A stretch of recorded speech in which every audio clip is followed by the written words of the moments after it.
নমস্কার বন্ধুরা, অপুর সংসার চ্যানেলে আপনাদের সবাইকে স্বাগত জানাই। আজ আমি রান্না করব শীতকালের দারুণ টেস্টি একটা মুসুর ডাল। শিম মূলো দিয়ে সেই ধনে পাতা দিয়ে এই মুসুর ডাল রান্না করলে কিন্তু খেতে দুর্দান্ত লাগবে। তো প্রথমে এখানে কেটে নিয়েছি মূলো, শিম আর আছে চেরা কয়েকটা কাঁচা লঙ্কা। তো কেটে খুব ভালো করে কিন্তু ধুয়ে রেখেছি। আর মেন যেটা লাগছে, এখানে কিন্তু অবশ্যই নিতে হবে ধনেপাতা। তো ধনেপাতার পরিমাণটাও কিন্তু একটু বেশিই দিতে হবে। তো খুব ভালো করে ধুয়ে কুচিয়ে রেখেছি। আর এখানে আছে বড় কাপের 1 কাপ মতো মুসুর ডাল। তো ডালটাকেও কিন্তু অনেকবার খুব ভালো করে ধুয়ে নিতে হবে। কড়াইতে দিয়ে দিচ্ছি 500 মগের 1 মগ মতো জল। জলটা যখন একটু গরম হয়ে আসবে, এর মধ্যে কিন্তু আমরা দিয়ে দেব ধুয়ে রাখা ডালটা।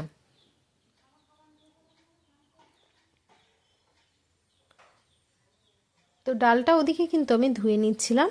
তো ডালটা ধোয়ার পর এই দেখুন খুব ভালো করে কিন্তু পরিষ্কার হয়ে গেছে। এইভাবে কিন্তু ডালটা জলের মধ্যে দিয়ে দিতে হবে। তবে জলটা একটু গরম হয়ে আসলেই দিলে কিন্তু ডালটা খুব ভালোভাবে সিদ্ধ হয়ে যাবে। তো ডালটা দেওয়ার পর দিয়ে দিচ্ছি একদম অল্প পরিমাণে একটু লবণ। লবণটা দিলে ডালটা কিন্তু খুব তাড়াতাড়ি সিদ্ধ হয়ে যাবে।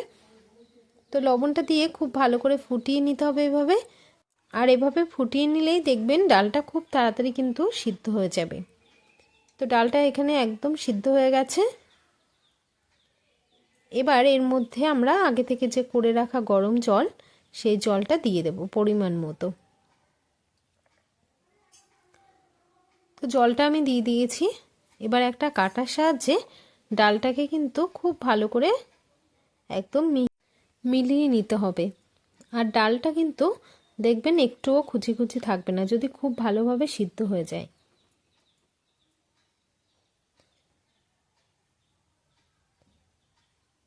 এবার এর মধ্যে দিয়ে দেব কেটে ধুয়ে রাখা শিম, মূলো আর চেরা কয়েকটা কাঁচা লঙ্কা।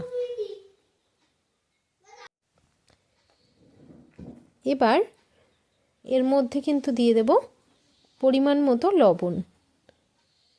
লবণটা এই সময় দিলে শিম মূলোগুলো কিন্তু খুব ভালোভাবে সিদ্ধ হয়ে যাবে। তো পরিমাণ মতো লবণ এখানে দিয়ে দিয়েছি। এবার খুব ভালো করে একটু ফুটিয়ে নেবার পর দিয়ে দেব অল্প পরিমাণে একটু হলুদ। হলুদটা দেওয়ার পর আরও কিছুক্ষণ ফুটিয়ে কিন্তু আমরা এটাকে নামিয়ে নেব। আর এইরকম কম তেল মশলার রান্না যদি আপনারা আরও দেখতে চান, তাহলে অবশ্যই চ্যানেলটি ঘুরে দেখে আসবেন। ভালো লাগলে চ্যানেলটিকে সাবস্ক্রাইব করে পাশে থাকার অনুরোধ রইল। নতুন ও পুরনো সকল বন্ধুকে অনেক ধন্যবাদ ভিডিওটি দেখার জন্য। তো ডালটাকে নামিয়ে নেবার পর কড়াইতে দিয়ে দিচ্ছি পরিমাণ মতো সর্ষের তেল। তেলটা যখন খুব ভালোভাবে গরম হয়ে যাবে, ওর মধ্যে একটা শুকনো লঙ্কা মাঝখান থেকে ছিঁড়ে দিয়ে দিয়েছি। লঙ্কাটা একটু ভেজে নিচ্ছি। এরপর এর মধ্যে দিয়ে দেব 2টো তেজপাতা। তো লঙ্কা তেজপাতাটা একটু ভাজা হয়ে আসলেই এর মধ্যে কিন্তু দিয়ে দেব 5 ফোড়ন। তো এখানে কিন্তু সামান্য পরিমাণে একটু 5 ফোড়ন দিয়ে দিয়েছি। এবার এই ফোড়নগুলোকে কিন্তু খুব ভালো করে একটু ভেজে নিতে হবে।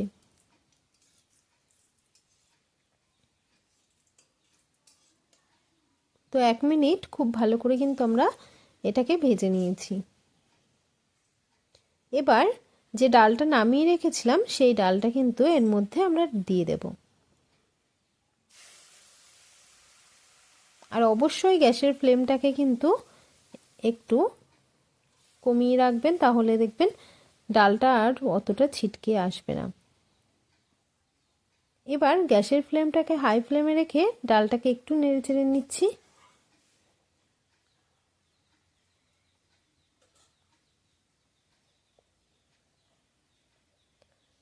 এবার উপর থেকে দিয়ে দিচ্ছি একটু ধনেপাতা কুচি।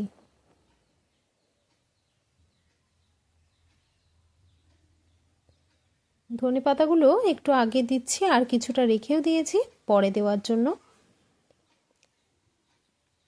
তো ধনেপাতা কুচিগুলো দেওয়ার পর আবারও একটু নাড়াচাড়া করে নিচ্ছি।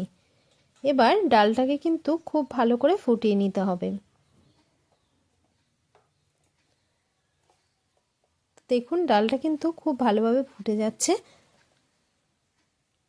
এবার দিয়ে দিচ্ছি একটু মিষ্টি হওয়ার জন্য চিনি। আপনারা যদি পছন্দ না করেন তাহলে কিন্তু চিনিটা স্কিপ করতে পারেন।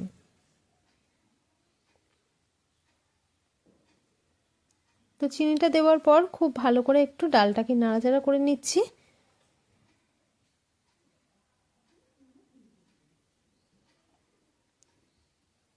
তো দেখুন ডালটা কিন্তু বেশ খানিকক্ষণ জাল হয়ে এসছে। আর এবার দিয়ে দিচ্ছি ঘরের তৈরি একটু ভাজা মশলা। তো মশলাটা দিয়ে আবারও একটু নাড়াচাড়া করে নিচ্ছি। ডালটাকে আরও কিছুক্ষণ ফুটিয়ে নামিয়ে নিলেই কিন্তু রেডি হয়ে যাবে আজকের রান্না শিম মূলো ধনেপাতা দিয়ে মুসুর ডাল রেসিপি। আশা করি আজকের রান্না আপনাদের ভালো লেগেছে। ভালো লাগলে লাইক কমেন্ট শেয়ার করে দেওয়ার অনুরোধ রইল। আজ এই পর্যন্ত। সবাই ভালো থাকবেন, সুস্থ থাকবেন। ধন্যবাদ।